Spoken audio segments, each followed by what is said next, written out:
สินอนได้อยู่บ่เนี่ยนี่มันกัดนี่ตัวสีดำอันนี้ตัวมันกำลังกัดนี่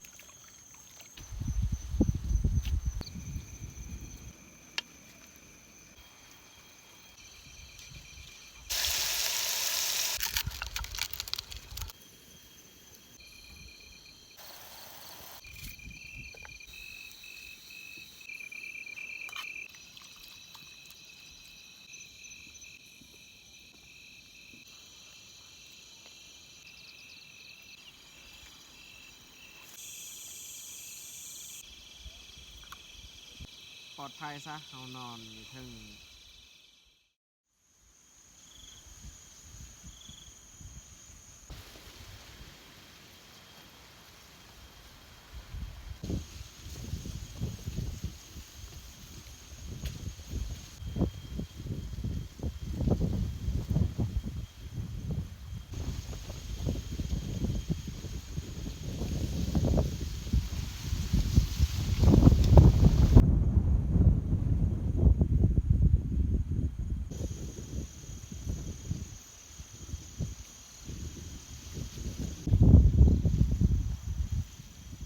กราบสบายดีเบิร์ดสู่คู่สู่คน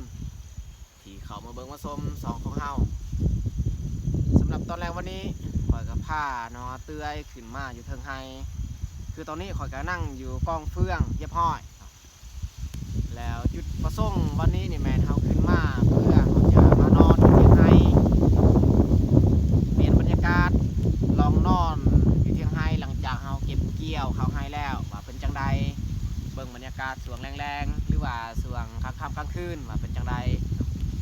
แล้วเฮาก็สิบ่ว่าลายยายหางมาแต่เฮาไปติดตามเบิ่งไปติดตามชมนํกันกับพวกเฮาได้ในค่ำคืนนี้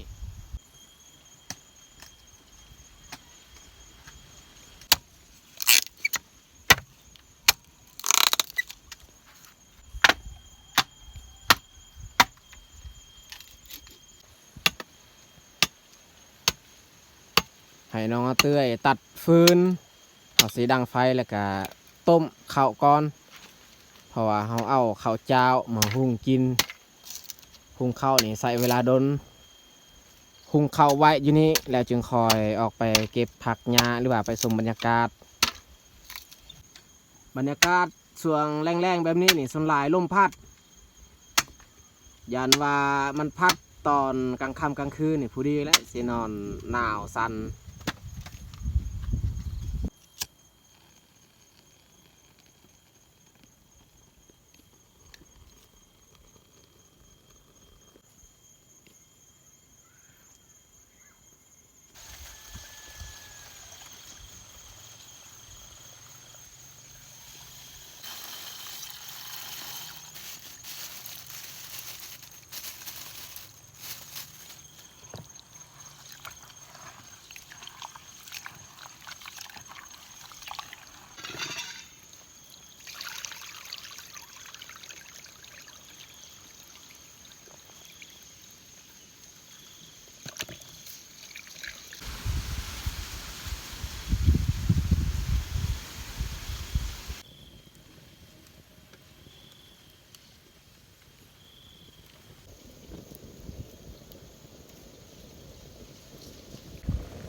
โอ้ยทุกคนเลย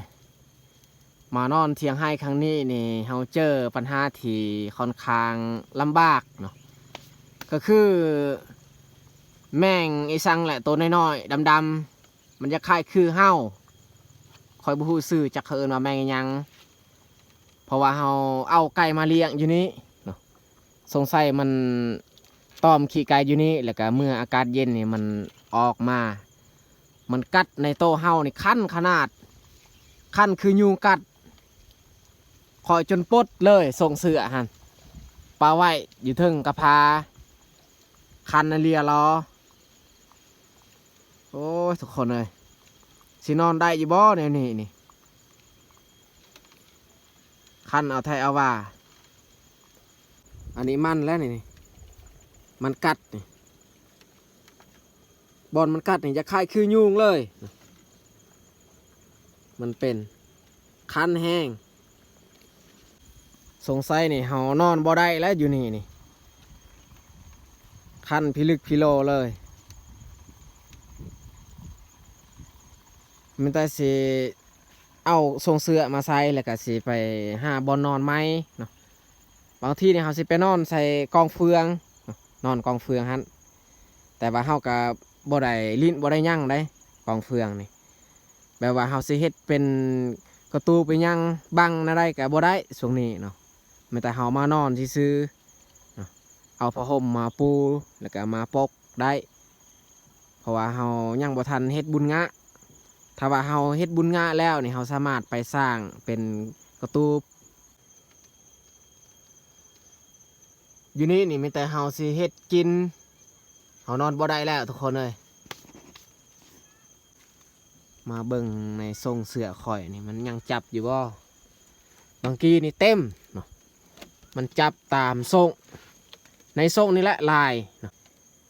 เสื้อหันแค่แน่เพราะว่าเสื้อมันอยู่สูง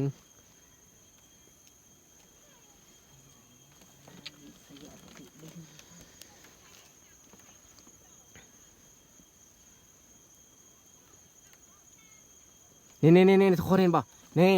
ไม่เปิดนี่ตัวสีดำนี่มันบินเนี่ยโอ้มันบินไวขนาดนี่มันบินจับใส่มือเฮาฮะโอ้บ่แม่นมันบินมันดีดบ่แม่นมันบินเลยมันดีดไวขนาดโอ้ตายนี่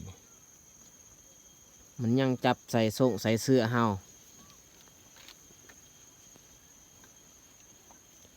แมงชนิดนี้นี่มันมักอยู่บ่อนอุ่นๆอากาศเย็นนี่มันบ่มักอยู่นี่ทุกคนเห็นบ่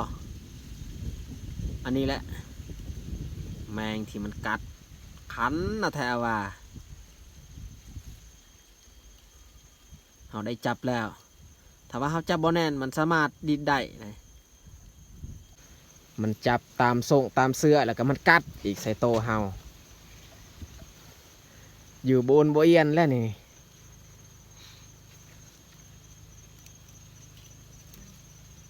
เบิ่งทางใด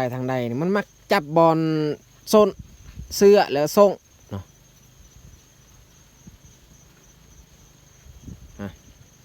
จับแล้วก็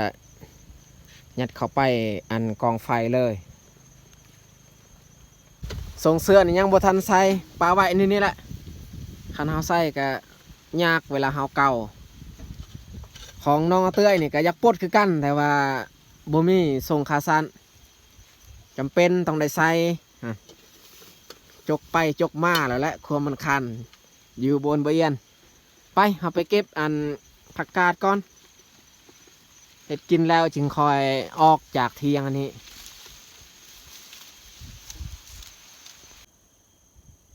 ตัวมันกำลังกัดนี่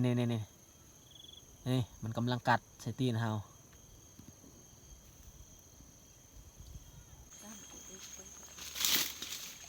เก็บเอาผักกาดอันนี้ผักกาดก็ค่อนข้างแก่แล้วมันเลืองในส่วนผักอันนี้กับโบมี่ดอกแมงที่คือมันกัดเฮาเมื่อกี้นี่เพราะว่าเฮาใส่ไว้อันขี้ไก่โดนแล้ว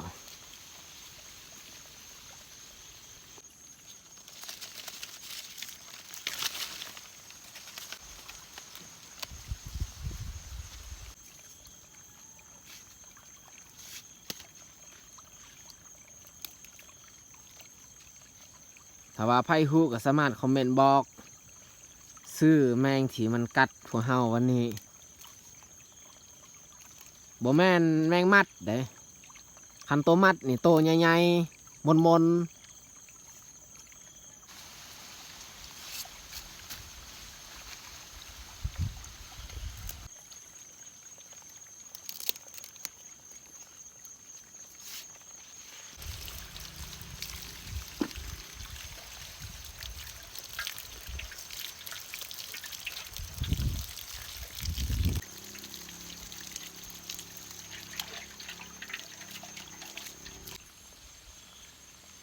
ใบผักนี่ปลากินเลย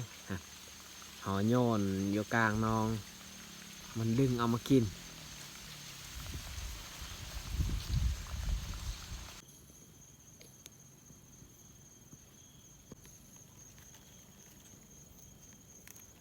ผักบัวก็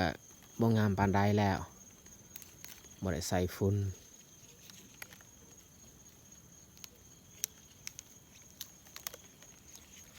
พอปลูกอยู่บ้านอันงามขนาดเพราะว่าเราใส่ฝุ่นขี้ไก่ผักบัวนี่มันมักสุดฝุ่นขี้ไก่สำนี้แหละเราสิเ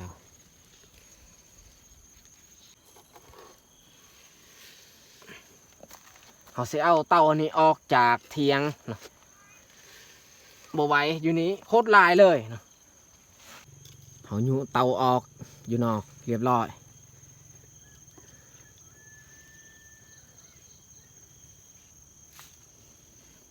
เขานั่งบนนี้มาไว้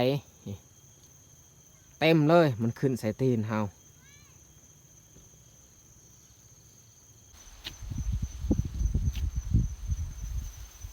สิเฮ็ดบอลเขาเอาอันนั้นพอห่มมาบังไว้น้ำหมอกถ้าว่าเขาบ่เฮ็ดนี่อาจจะนอนยากหน่อยนึงนอนกลางแจ้งบ่ได้บังให้ยัง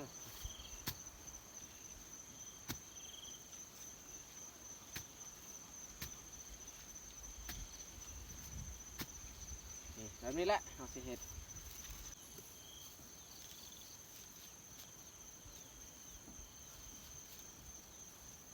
บังไว้ในนี้บังแต่เบื้องหัวเบื้องตีนนี่เขาบ่บังก็ได้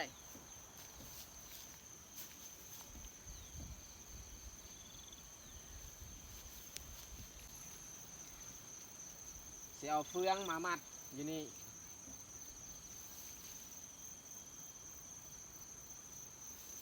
เอาใส่อีกทรงเสื้อนี่รู้สึกคันทรงมันคัดเวลาคันนี่ยากอีก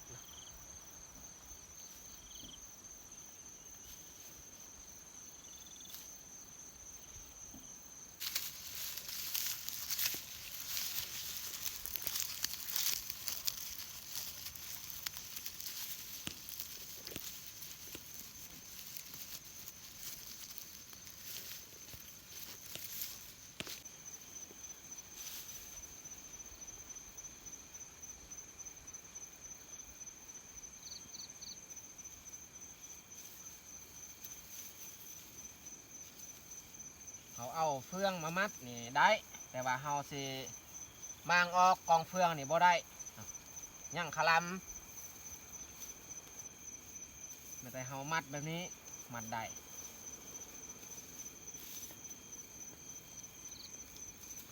คันว่าเขาเฮ็ดบุญงานแล้วนี่สบายเขาจะเฮ็ดอะไรก็ได้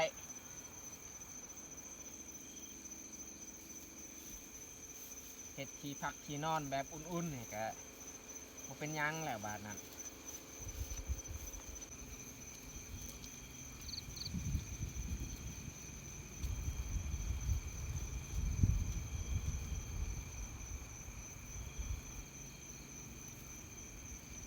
เรียบร้อยบังไว้น้ำหมอกนี่2 คนนอนพอดีเอาหัวเบื้องนี้ตีนเบื้องนั้นพอห่มก็มันแต่พื้นเดียวนี่แหละ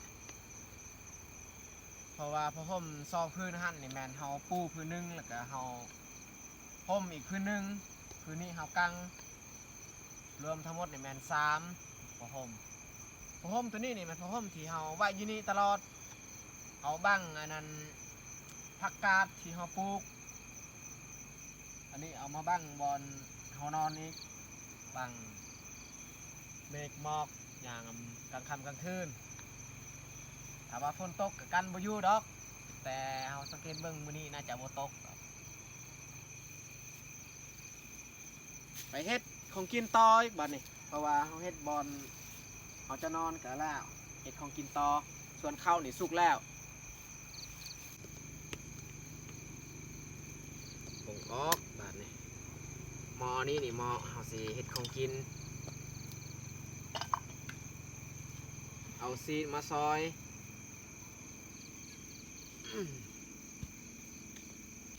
ซีนก็น้อยนึงเอามาซีนหมูปลานี่แหละ ส่วนอันนี้แมนตับนูส่วนโตเนี่ยแมนเฮาให้อันพ่อแม่เขาเฮ็ดกินอยู่บ้านเฮาเอาแต่ตับมันเพราะว่าเฮาได้เอาซีนหมูปลาอันนี้แมนซีนสด2 เซนแล้วก็นั่งอีก2 เซนนั่งนี่เฮาสิจีป่นกับผักพอดีกินถ้าว่าพี่น้องบ่แบ่งมาให้ก็บ่ได้กินซ้ำเฮานี่ห้าสัตว์ป่ายังก็บ่ได้หาบ่เก่ง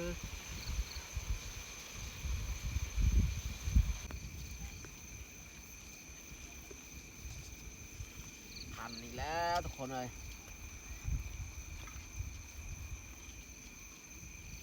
ขนมปดออกส่งนี่สบายเวลามันกัดเฮาเห็นง่าย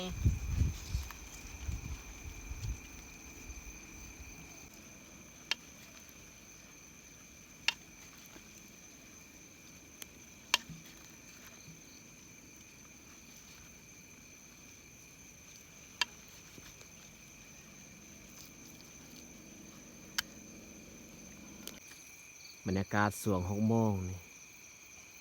อากาศดีขนาดแต่ว่ามีบางครั้งนี่ลมพัดบางครั้งก็ลมบ่พัด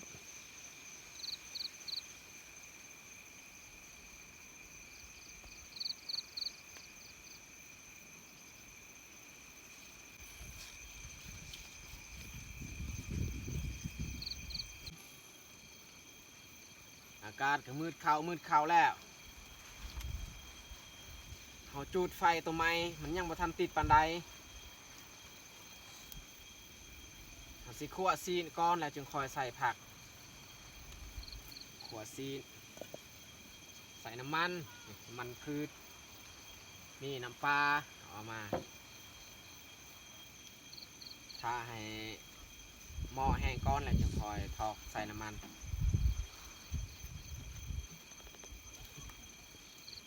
ส่วนแจวที่เขาจะใส่กับเขาตั้มเอามาแต่บ้านนี่แจวมะเขือเกลือเป็นนัวแล้วก็ผักเทียมหรือว่าขิงเอาตั้มปนกัน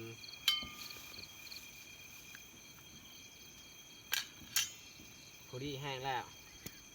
โอ้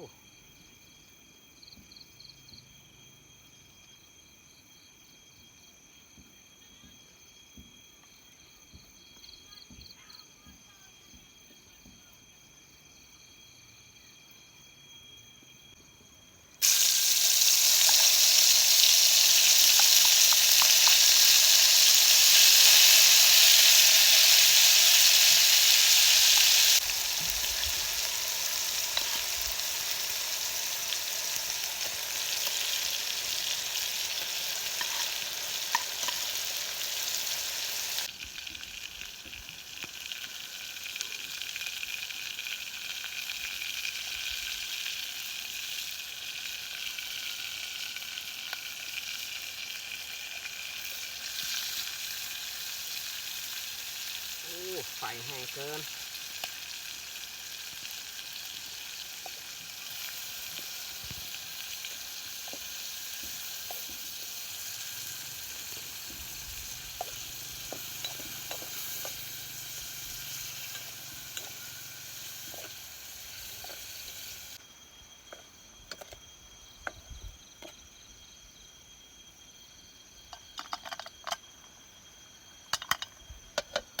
ไว้ก่อนให้มันสุกแล้วจึงคอยใส่ผักนี่เขาต้มบดน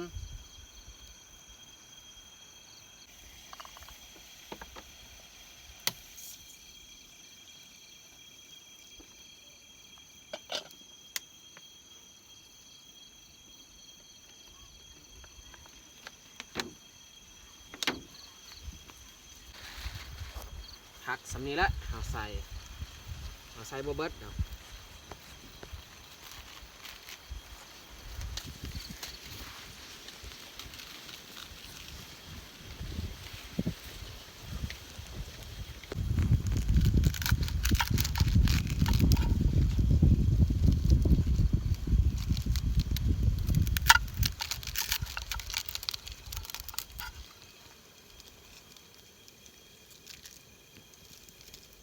เบื้องนี้ตัดทิมซะ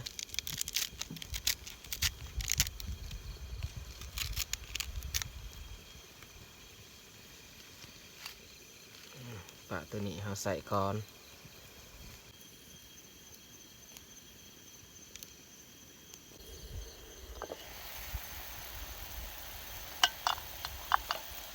ฝดแห้งขนาด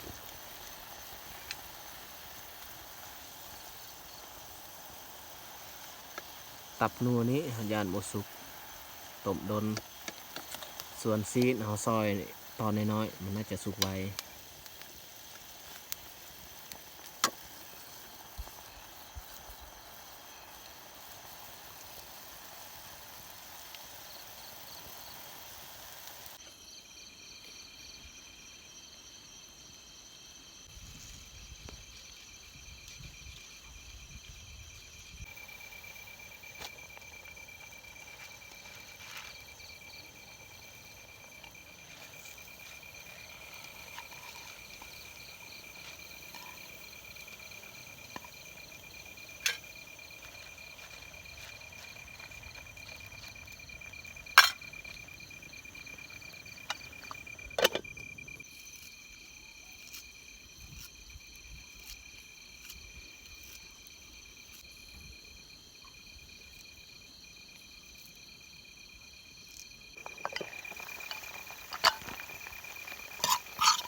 นี่สุกแล้วของกินเฮา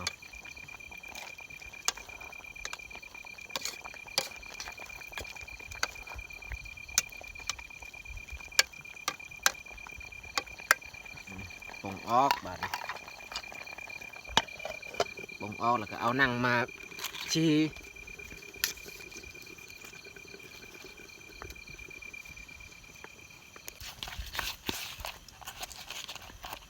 หนัง2 เส้นท่าแต่เกลือใส่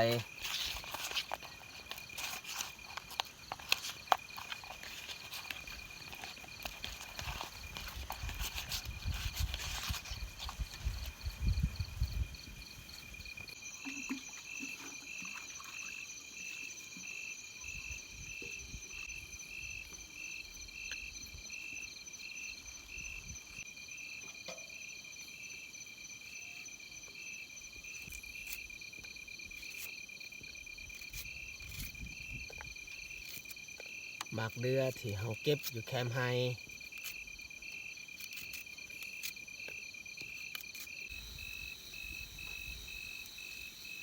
มั่นขนาดได้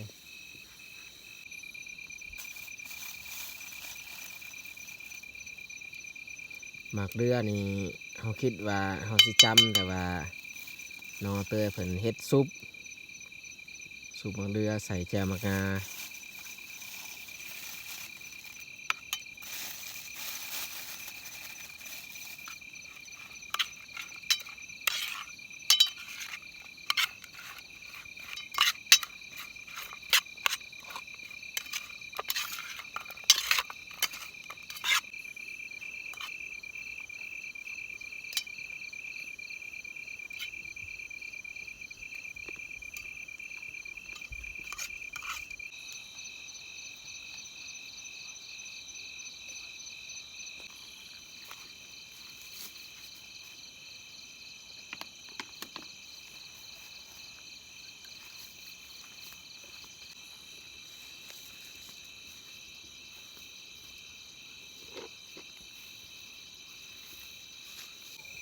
นังเถียวชีก็น่าจะสุกแล้ว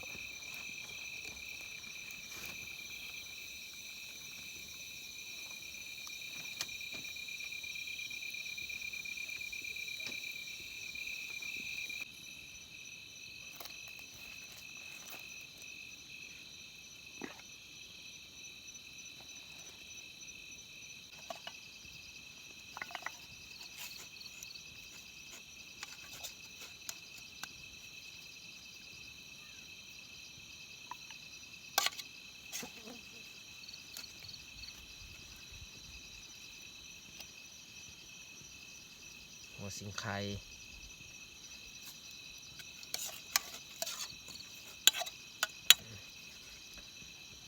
ดเลย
นั่งบ่แข็งปานใดสงสัยหมูปลาโตยังน้อย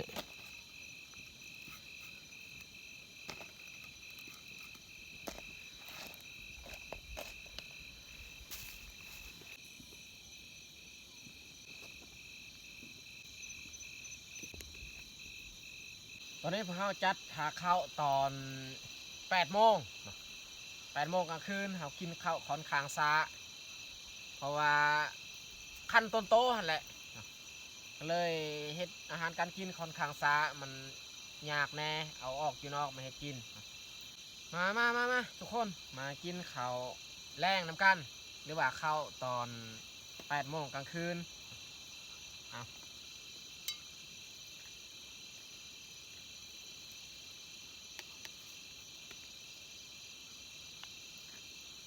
มานั่งอยู่เทิงกองเฟืองนี่ก็อุ่น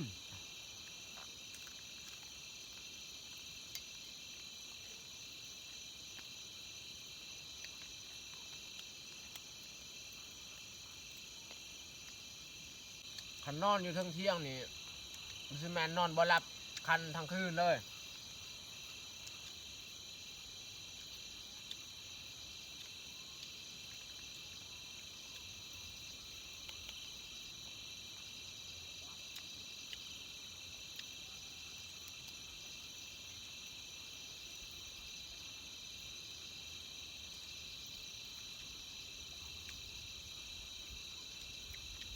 นอนอยู่นี่แหละมันจึงอุ่นดี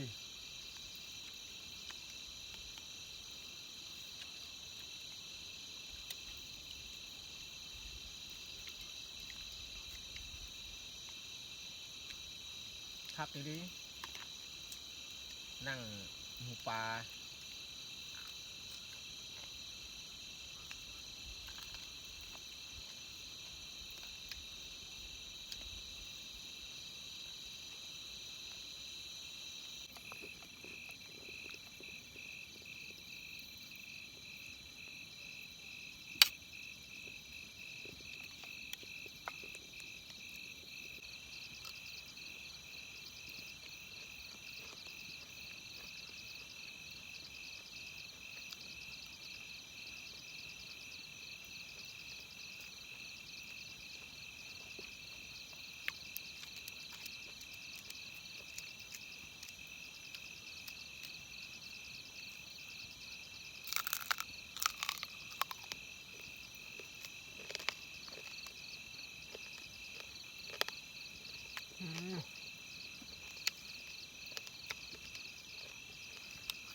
โอ้ยกินข้าวอิ่มแหง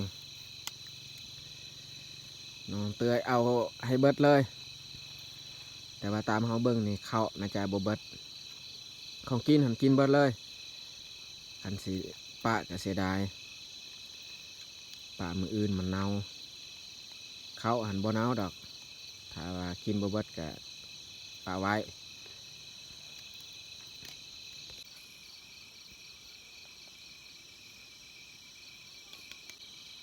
ข้าวยังเรือน้ำของกินหันสดเลยนัวคักเลยกินข้าวอิ่มก็นั่งพักผ่อนเอาเก็บเกี่ยวเขาให้แล้วนี่เขาบ่ยินเลยเสียงกบเสียงเขียดมันห้องในนองเขามานอนอันคืนสุดท้ายก่อนที่เขาจะเก็บเกี่ยวนี่เขียดมันห้องในนองนี่ลายขนาด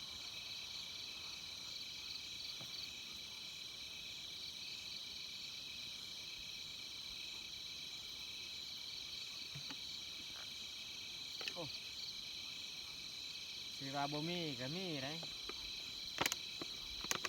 ซีแมนโตหนึ่งสองโตนี่แหละ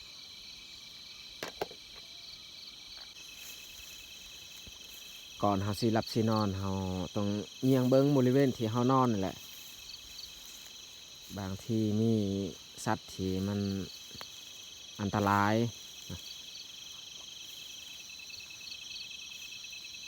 อันนี้บอนเฮาตั้งเจ้าแม่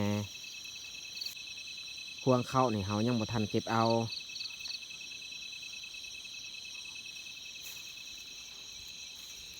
เงียงเบิ้งออมหอบ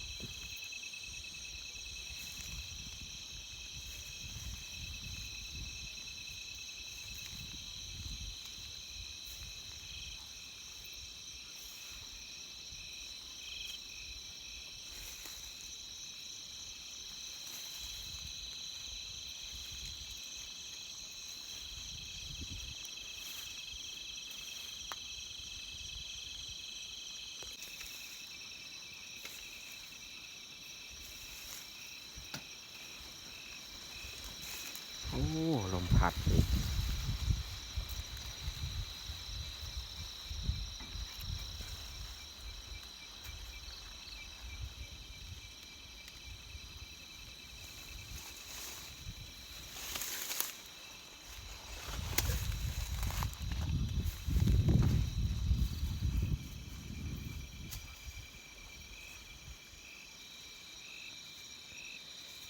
ส่วนกบเขียดนี่เฮาบ่ต้องไปเงียงมันดอกเอาเงียงยามใดก็บ่ได้ทุกครั้งที่เฮามานอนอยู่นี่เฮาเงียงเฮาบ่เคยได้มีแต่เงียงเบิ่งบริเวณที่เฮานอนนี่แหละ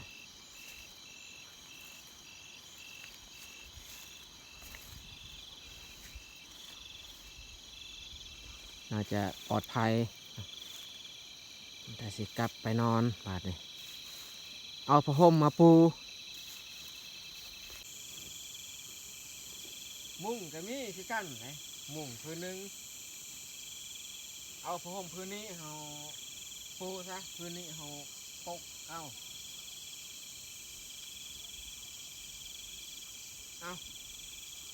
ใส่หัว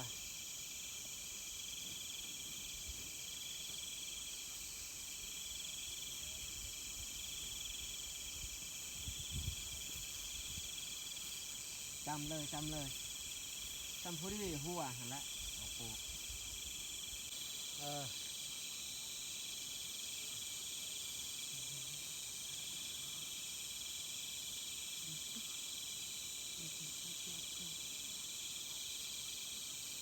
มุ้งอันนี้นี่เอาเฮ็ดมูลหัวซะบ่ต้องกังมันน่าจะบ่มียุงมียุงในช่วง5-6 โมงตรงนั้นมียุงเมื่อมันมืดมันค่ำด้นแบบนี้นี่บ่มียุงอีก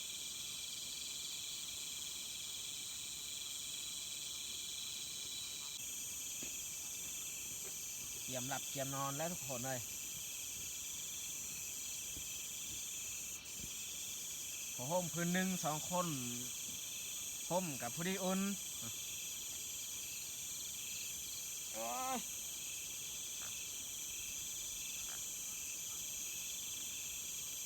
นอนทึ่งกองเฟืองก็ดีกว่าเขานอนอยู่เที่ยงนะอยู่เที่ยงนี่พื้นมันยกสูงบางครั้งรู้สึกหนาวแต่ว่าอยู่นี่นอนอุ่นกว่าแต่เรื่องความปลอดภัยนี่อยู่เทิงเที่ยงหันปลอดภัยกว่าอยู่นี้เขานอนอันติดดินนะแต่สีปิดไฟแล้วทุกคนเลย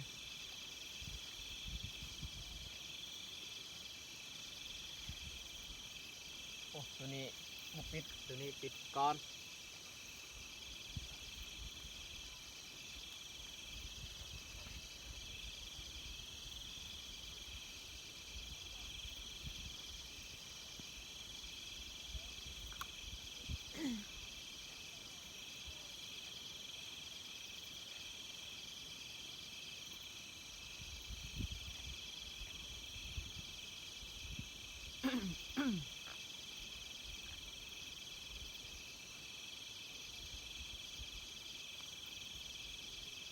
กันหมอกด้วยผ้าห่ม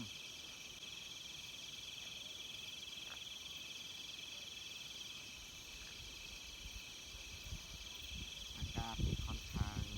เงียบเสียงกบเสียงเครียดที่มันฮ้องก็มีแต่2-3ต้นนี่แหละเสียงกบเครียดที่ประจำในน้องส่วนเครียดโม่ที่มันฮ้องดังหาบ่ยินแล้วเดี๋ยวนี้บ่คือส่วงเดือน7เดือน8มันฮ้องดังขนาดจังใดก็ขอให้ปลอดภัยซะเฮานอนอยู่เทึงกองเฟืองสำหรับค่ำคืนนี้นอนก่อนทุกคน